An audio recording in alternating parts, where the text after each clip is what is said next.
அயலக தினம் அப்படிங்கிறது எங்களுக்கு நிச்சயமா எங்களுடைய உறவுகளை எல்லாம் மீண்டும் சந்திச்ச, அயலகத்தில் இருக்கக்கூடிய அத்தனை தமிழர்களையும் ஒரே இடத்தில் சந்திச்ச ஒரு மகிழ்ச்சி எங்களுக்கு தருது.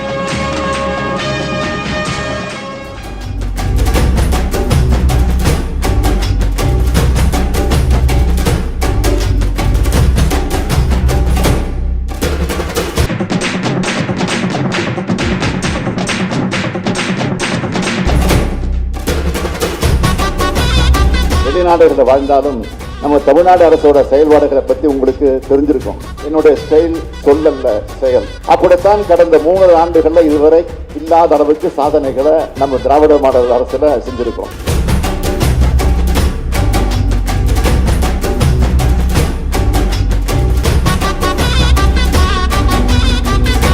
இந்த இனிய நிகழ்ச்சியில உங்களுக்கான புது திட்டத்தோட அறிவிப்பையும் நான் வெளியிட விரும்புகிறேன்.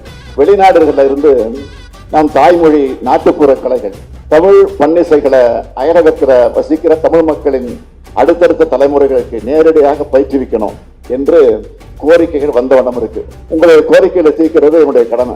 100 ஆசிரியர்கள் மற்றும் தமிழ் கலைஞர்களுக்கு பயிற்சி கொடுத்து இவங்களை அயலக தமிழர்கள் வாழக்கூடிய பகுதிகளுக்கு தேவைக்கேற்ப அனுப்பி அந்த வகையில் ஒரு திட்டம் உருவாக்கப்படும்.